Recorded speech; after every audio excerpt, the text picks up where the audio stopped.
مقاصد اور اس کی منازل ان کا علم بالتحقیق رکھتا ہو، کیونکہ قرآن پاک میں اللہ رب العالمین نے فرمایا فلولا نفر من كل فرقة منهم طائفة ليتفقهوا في الدین، کہ تم میں ایک طبقہ ایسا ضرور ہونا چاہیے کہ جو دین کی تفقہ کا معنی گہرائی کے ساتھ دین کی سمجھ، قرآن پاک کی سمجھ وحی سے آگے ہی رکھتا ہو، اور پھر وہ پڑھنے کے بعد سیکھنے کے بعد اذا رجعوا الیہم، کہ جب وہ پلٹیں اپنی قوم کی طرف تو انہیں انذار کریں۔ لینذروا کا لفظ ہے کہ مبلغ جو ہوتا ہے نا وہ بنیادی طور پر منذر، نذیر، انذار کرنے والا ہوتا ہے۔ یہاں ایک بڑی دلچسپ بات میں آپ کے ذریعے سے اپنے ناظرین و سامعین کو بتانا چاہتا ہوں کہ تبلیغ کے دو پہلو ہیں۔ ایک پہلو تبلیغ کا بشارت ہے، تبشیر، اور ایک تبلیغ کا رخ ہے انذار اور تنذیر۔ جب آپ بیان ہم کر چکے ہیں یہ نقطہ کہ تبلیغ کا معنی منزل کا تعین کر کے اس کی طرف چل پڑنا اور اس کے لیے جدوجہد کا آغاز کر دینا، یہ تبلیغ ہے۔ گویا قرآن پاک میں اللہ نے مسلمانوں کے لیے، مومنوں کے لیے جو منزل مقرر کی ہے اس کی پہچان حاصل کر کے اور اللہ اور اس کے رسول کی بتائے ہوئے راستے پر چلتے ہوئے منزل پر پہنچنا اور پہنچانا، یہ تبلیغ ہے۔ جب یہ ہوا تو تبلیغ کے دو رخ بن گئے، ایک تبشیر اور بشارت، اور دوسرا رخ ہے تبلیغ کا انذار اور تنذیر۔ بشارت کیا ہے کہ آپ بتائیے کہ اس راستے پر جا کر آپ چلیں گے نا تو اللہ تعالیٰ آپ کو یہ انعام عطا فرمائے گا۔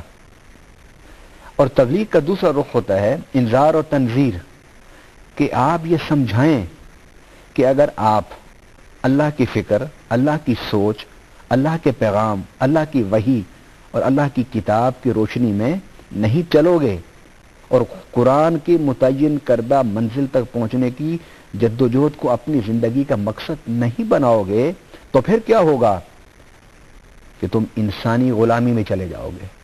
فکری طور پر، ذہنی طور پر اور عملی طور پر تم انسانی افکار اور انسانی نظاموں میں جکڑ دیے جاؤ گے۔ اس سے ڈراؤ ان کو۔ گویا قرآن پاک نے جس تبلیغ کی بات کی ہے نا، اس تبلیغ کے دو حصے ہیں، ایک حصہ تبشیر اور دوسرا حصہ تنذیر۔ اس لیے قرآن پاک میں اللہ نے فرمایا رسلا مبشرین ومنذرین، کہ میں نے جتنے رسول بھیجے ہیں وہ اللہ کا پیغام انسانیت تک پہنچانے کے لیے بھیجے ہیں، اور جب وہ اللہ کا پیغام انسانیت تک پہنچاتے ہیں تو وہ مبشرین بھی ہیں اور منذرین بھی ہیں، وہ بشارت بھی دیتے ہیں اور انذار، نتائج، خطرناک نتائج سے آگاہ بھی کرتے ہیں۔ گویا اسلام اور قرآن کے حوالے سے دعوت اور تبلیغ اس کے دو پہلو ہیں۔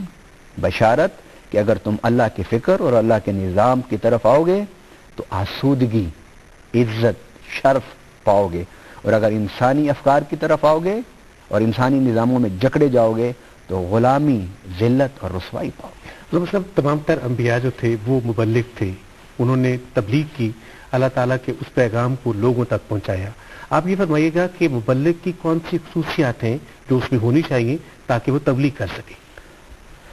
سبحان اللہ، مبلغ کے لیے سب سے پہلی جو بنیادی خوبی ہے نا وہ یہ ہے کہ اسے بڑے واضح طور پر پتہ ہونا چاہیے کہ اس کی منزل کیا ہے اور منزل کی طرف جانے کا راستہ کیا ہے۔ یہ سب سے بڑی بات ہے کہ مبلغ کے لیے واضح ایک سوچ، ایک فکر، غیر مبہم، غیر مشکوک، غیر متزلزل ایک منزل اس کے سامنے ہونی چاہیے، پہلی بات۔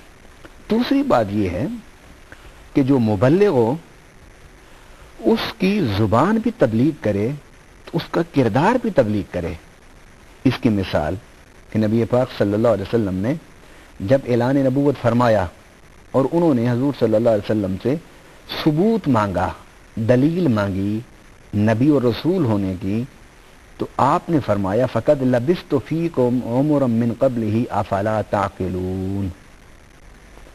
حضور صلی اللہ علیہ وسلم نے جب تبلیغ کی نا، آپ کا وین وحی کی روشنی میں بالکل واضح تھا کہ میں نے انسانیت کو لات و عزا، منات اور ہبل ان کی فکر سے آزاد کرنا ہے، اور مظلوم انسانیت جو مکہ کے سرداروں کے ظالمانہ نظام میں جکڑی ہوئی تھی، ان کو رہائی دلانی ہے۔